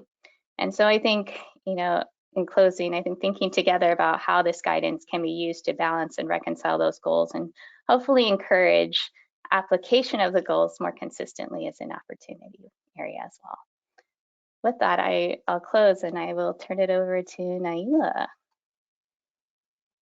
Thank you so much, Leslie. So I also want to start with thanking CTC and Caltrans for putting this group together and as inviting me as one of the CBO partners engaged in this work. I am Naila Pope-Hardin, the Executive Director of Climate Plan. Climate Plan is a statewide coalition of about 60 organizations that focus on climate policy at the intersections of transportation, air quality, and land use. And honestly, Climate Plan's inception started with 375, and a lot of our early work, we've been around for 15 years now, a lot of our early work was around helping folks in regions engage in the RTP SCS process. And so it is really exciting to see these guidelines be updated and see, how RTPs will be moving into the future. My comments will be extremely quick because all I want to do is just stress the importance of including CBOs and communities in this process of creating guidelines and just in RTPs in general. I think all of us come to this work with good intentions, and it is exciting to hear the way that multi-benefits are being weighed. It's exciting to hear the way we're thinking about this more holistically, the way that equity is being talked about, the way that we're talking about the intersections with housing and land use, and all of that is really exciting, but we just have to be cautious around being paternalistic about it. We don't have to necessarily prescribe what happens to communities. We can also include communities, include the CBOs as part of the conversations, especially when we need their buy-in. We're the end user for many of these. And I mean, in many ways, we often think like agencies are completely separate from CBOs, but these are the communities you live in, and you get an opportunity to engage as the planner. And let's find a way to let all of our neighbors be able to engage in how we plan our communities and how we move forward. And so we just have to be cautious to not create it in a vacuum, in the same way that electric vehicles alone won't save us. Our agencies can't plan this alone. We have to increase the partnerships and the amount of stakeholders we're talking to in order to create more well-rounded guidelines for the RTP process moving forward. So thank you so much for your time. Thank you, Naila. I just want to recognize what a broad and important topic sustainability and conservation is. And as Naila mentioned, it doesn't all fit into a neat box. It touches land use, it touches engagement, and a lot of other topics that we've been talking about already throughout the call. So I appreciate the three of you providing your perspectives on this topic and making those connections. And I did now want to see if we had any comments on this topic. So Kayla, do you see any raised hands or written comments? Hi, Bridget. Not seeing any raised hands or written comments or questions right now. Okay, thank you. Well, with that, I would like to again thank Eric, Leslie, and Naila for your time. And we will go ahead and move to the next topic, which is modeling. And so I'll invite Kaylin Pacheco and Dr. Wu Sun to come on camera, and I will go ahead and turn it over to Kaylin. Hi, everyone. Thank you for having us today. I will be speaking on the modeling and travel forecasting component of the RTP guidelines and recognize the importance of that, and providing state of the practice analytical tools to inform decision making as outlined in the transportation modeling and forecasting chapter. I'll briefly talk about our California statewide freight forecasting travel demand model. That is an integrated travel demand model as well as a freight forecasting model. It is a hybrid activity-based model as well as a tour-based model. We incorporate the MPO socioeconomic and demographic data and travel demand modeling network systems into our statewide model. And as outputs, we are providing interregional trip information to our partner agencies, and we provide additional metrics as needed to partner agencies as well as to other programs within our different programs, different divisions, whatever the need is, we try and meet those. But I do want to recognize that while we have a big statewide model, our big MPOs also maintain their own travel demand model. Some of them are 4-step models still, some are activity-based and others are tour-based, but there is a vast difference in modeling and forecasting capabilities between MPOs and RTPAs. Caltrans does support RTPAs with travel forecasting data and analysis, and statewide, we do provide modeling staff that help develop and run those scenarios for RTPAs as needed. We do use our model to inform our modal plans, and we are actually in the midst of a 5-year update. So our statewide model is on a 5-year update cycle, and our current update kicked off in August of this year. So just a little bit behind on the modeling guidelines, but hopefully we'll have time to incorporate some of those changes. We want to ensure that our travel demand models and forecasting tools are sensitive to ever-changing policies. In addition to travel demand modeling activities, we want to recognize the need to utilize additional data analytical tools to make informed decisions. So partnership opportunities for big data analytics platforms. I'm sure some of you have heard about AirSage or Locus, Replica, Streetlight. Those are some of our big data vendors that are out there. And this allows planners and practitioners to build queries and scenarios to pull data and metrics quickly. While these platforms do not provide forecasts, they do provide base year analysis.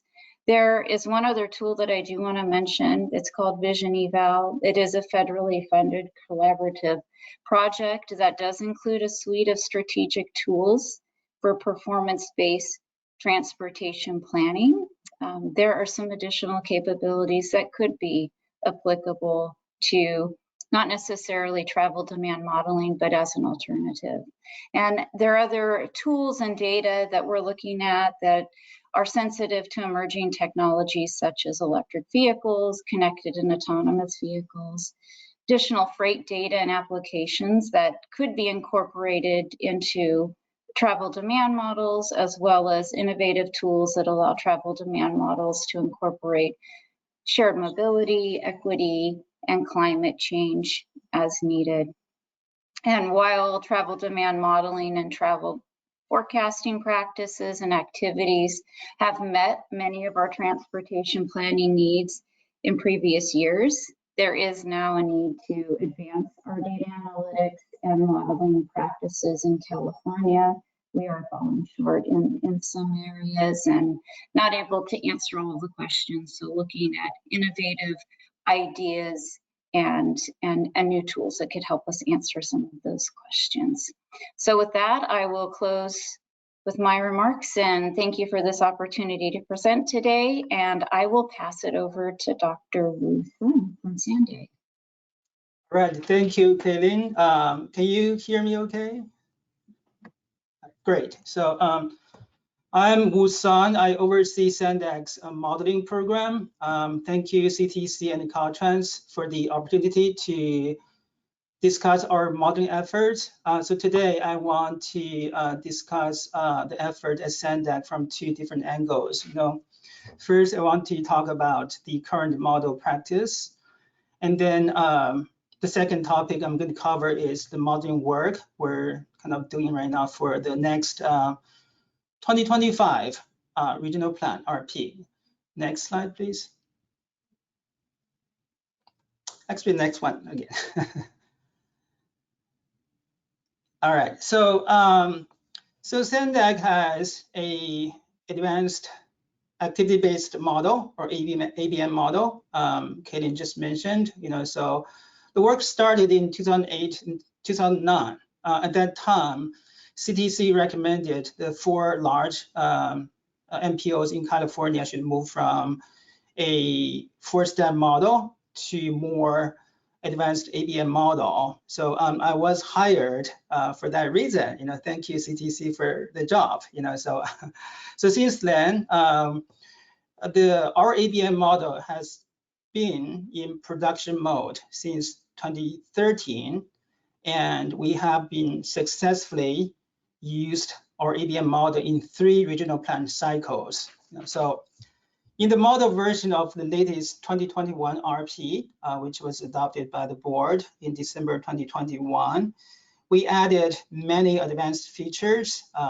For example, we have modeling features for TNC, like Uber and Lyft, and also modeling for micromobility, microtransit, telework, as well as autonomous vehicles. So for regional modeling or planning purpose, it is very important to have a suite of tools that represent all travel demand markets. So at Sendak, we call some of these markets special markets. Just name a few. We have a visitor model. It's a tour-based visitor model. We have one air passenger model. Actually, we have two air passenger models. One covers the San Diego International Airport. The other one covers the Tijuana Airport because it's right at the border. So we have a bunch of a few external trip models. Depends on internal, external. So it's all covered. We have also a tour-based commercial vehicle model. We also have a heavy-duty truck model. So one very unique model component we maintain is a cross-border model. So this is the model market for Mexican residents make a northbound crossing into San Diego region. On a typical work day, there are over 100,000 crossings. It's like a small city. And one of our largest transit hub is right at the border. So it's very important for us to cover this market. So when it comes to modeling, at Sendak, we used a two-tiered geography, meaning we divide our region into 5,000 zones and then further divide it into 23,000 zones. The goal is to better model transit and walk and bike modes. So the modeling software at Sendak are all open source. We have a public-facing GitHub repository. So anyone, if you want to see our code, you can see it. So for transparency, we publish all methodologies, results, reports, and user guide on a public-facing wiki site as well. The goal is to allow stakeholders, if they have the right expertise, to stand up a Sendak model by themselves. So our model is also peer-reviewed by leading national experts, including experts from other MTOs in California, and also experts from FHWA, academia, as well as experts from CARB. So for modeling purpose, we largely follow two guidelines. One is the 2017 CTC guidelines for MTOs. The second one is CARB's SCS guidelines. Next slide, please. So in this slide, I'm going to talk about kind of ongoing effort for 2025 regional plan. So the first important factor we consider when it comes to model feature is that we want our model to represent a post-pandemic conditions. So like the travel behavior need to represent a post-pandemic travel pattern, meaning we need to have a model base year 2022. For that reason, we have been doing a lot of surveys, including the 2022 household travel behavior survey for San Diego region, a 2022 commercial vehicle model survey, a parking survey, a telework survey, and a transit onboard survey. Also in the new model version, we're going to have a lot of enhanced handling of emerging mode, equity and pricing analysis. For example, the last mile delivery, the Amazon delivery, Uber Eats it's been increasing very fast in the past few years. So we feel that the commercial vehicle model need to cover that. We also have a more detailed modeling of electrical vehicles. So for equity and pricing analysis, we also added a few features to allow flexible analysis of particular pricing policy impact on different population groups. So during the process, we also introduced a lot of innovative modeling methodologies approach. For example, we utilize some machine learning approach in our new model. We utilize big data, for example, from Replica, and Caitlin just mentioned that not just for augmenting the survey data, but also to use some of the data for model calibration and validation purpose as well. So when it comes to modeling, there are 3 levels models. At the very bottom level is the operational level model. These are for example, corridor level traffic simulation. You know, at SENDAC, we maintain a dynamic traffic assign model, that's DTA model for that purpose. You know, so at the tactical level, we have our ABM model for long-range regional planning. So we are adding a sketch or planning or strategic model in our modeling suite. You know, we're considering 2 options. One is the vision eval approach Kelly mentioned. You know, so the other one is like an in-house development of a rapid strategic model. So right now, it is a very exciting and challenging time for transmission modelers like myself because of the fast changing environment, a lot of the disruptive technologies. But in the meantime, it's very challenging. So, you know, for example, you know, so for us to project into the future, we want our model, the base year, to represent a new normal condition. You know, the question is, we're in October or almost November 2022, have we reached new normal yet? You know, that's the question, right? You know, so I think the guidelines are from CTC and CARB as well are needed for modeling under changing environment, especially when it comes to risk analysis, and also for us to do a what if scenario analysis. So with that, I'm going to turn it back to you, Bridget. Thank you, and I want to say a big thank you to both Kaylin and Wu for your remarks and for helping to make a very technical topic understandable to us all.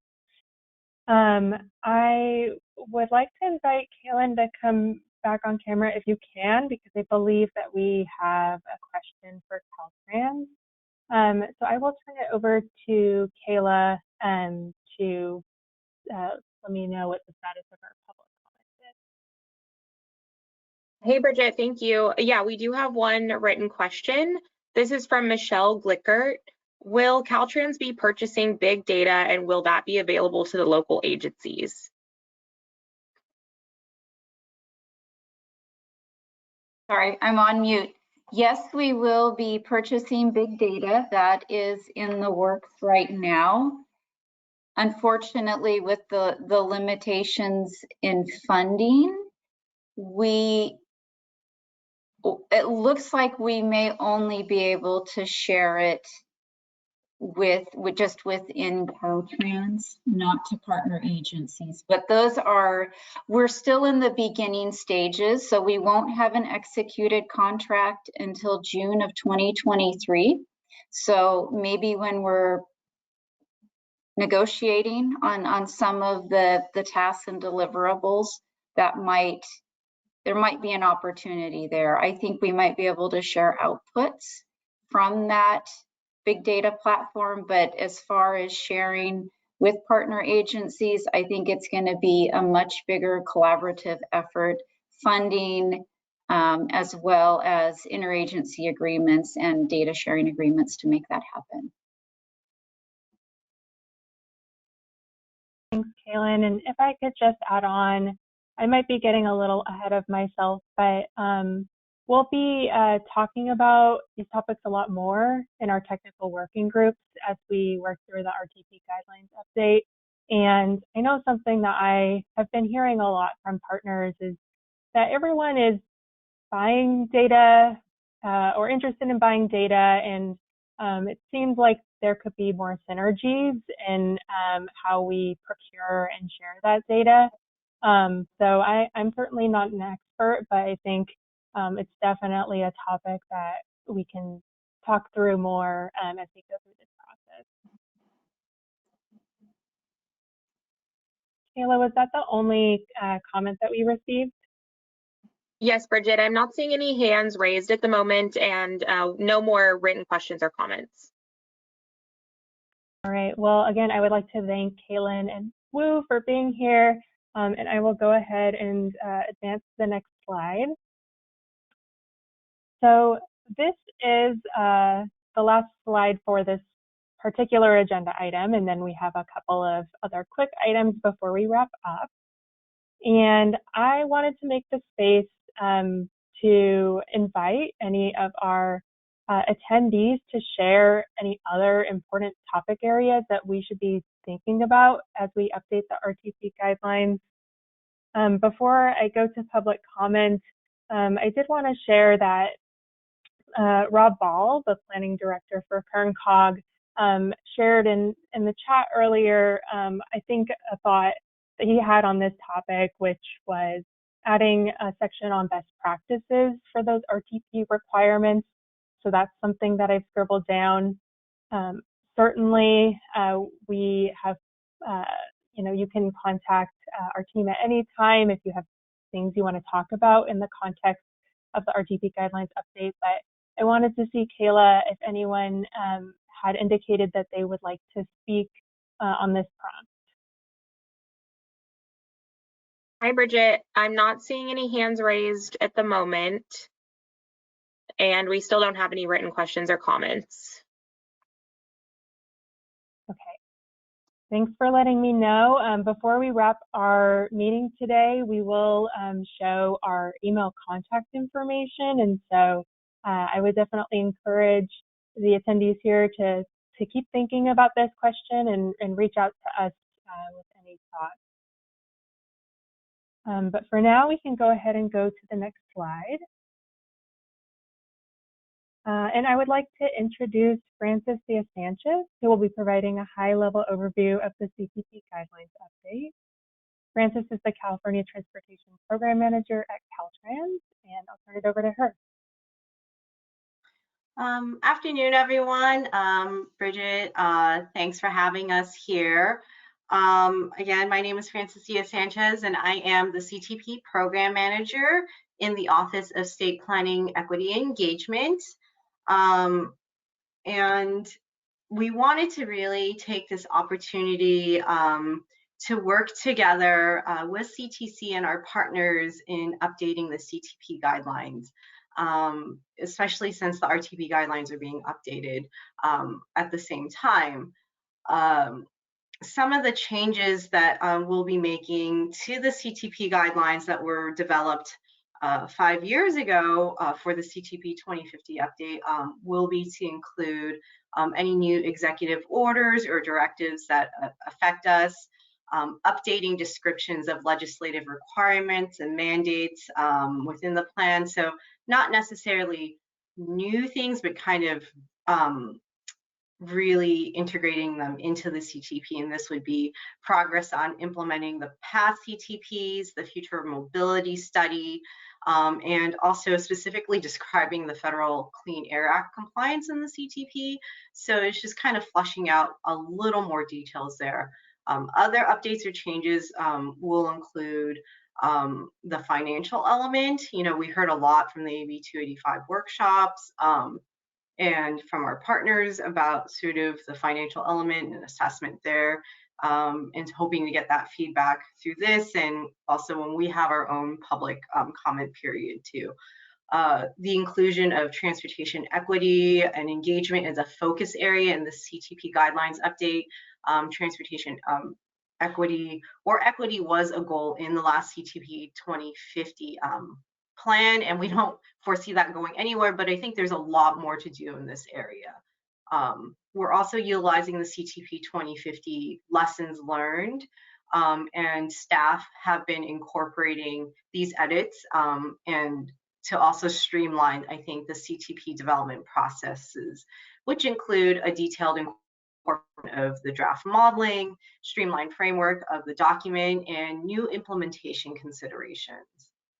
No, and as Marlon mentioned in his opening remarks, we really hope to further clarify expectations, roles, and responsibilities, and implementation opportunities between the regions and the state, again, since both our guidelines are being updated. So we're really looking to this as an opportunity to be able to work on some of the broader state mandates that I think affect us both, and how we can implement our plans to achieve our statewide goals. So that's all I really have, super high level. And we hope to start kicking off the update to the CTP next year. So that's all I have on my end. Thank you, Francis, for the update. If you want to stay on for just a sec, it looks like we do have a question for you. Kayla, do you want to go ahead and move to public comment? Yeah, thank you, Bridget. So we did receive one written question at the moment, and this is from Sophia Ravakova. Is there consideration to include a fiscally constrained element in the updated CTP guidelines? We are exploring that. Statutorily, we can't have a project list. That is something that we are forbidden to having currently. But we are looking to delve into how we could constrain the plan or what that would look like. So that's something we've been in discussion with CTC staff, Erin's group. It was a point really brought up in the AB 285 workshops. And so that is something we are exploring. Thanks, Francis. And I think to your point, this is something that we'll be continuing to talk about, and I think can talk about in some more detail in the future. So thanks, Sophia, for that question. Yeah. Kayla, was there any other comment on this topic? I'm not seeing any hands raised right now, Bridget, and no written questions or comments. All right, thank you, and thanks again, Francis, for the update. So we can go ahead and, yes, thank you, Kayla. So we are reaching the end of our agenda. I will be closing out our kickoff meeting today, and I have a few closing remarks. So Kayla, do you want to advance to the next slide? Thank you. So first, I want to say a huge thank you to all of our presenters and attendees for participating in today's kickoff meeting. I also want to give a huge shout out to Kayla Giese and Alika Chingizi of Commission staff for helping me run today's webinar. Truly could not have run this without them, so we're very grateful. Following today's meeting, our team will be considering the feedback that was shared today, and we'll begin the process of forming the technical working groups that will help craft and review specific language edits to the guidelines. We'll be recruiting for working group members via multiple channels, including but not limited to the CTC's stakeholder list, the RTPA listserv, the Rural Counties Task Force, and the Housing and Transportation State Agency Working Group, and many other venues as well. If you are eager to sign up to participate in the working group process, we will be showing our email contact information before the webinar closes, and we would encourage you to reach out to us at any time throughout the process to talk about the guidelines or indicate your interest in participating in the working group.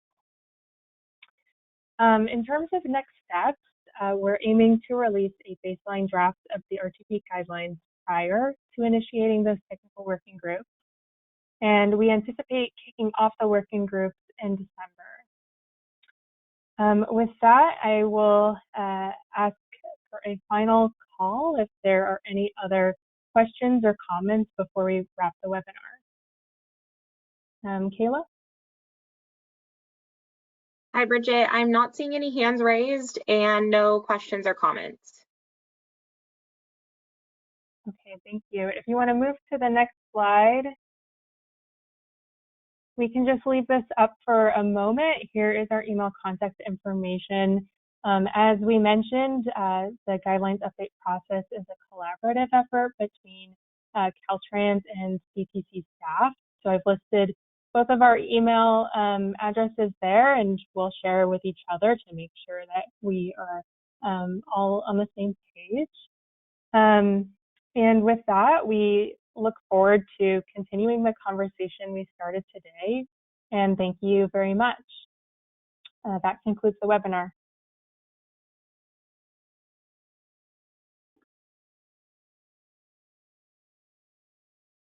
Thanks, Bridget.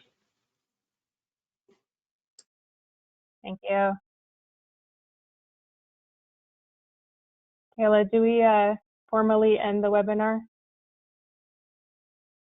Yes, Bridget, I was just giving people time to log off, so I'll go ahead and end it now. Thank you.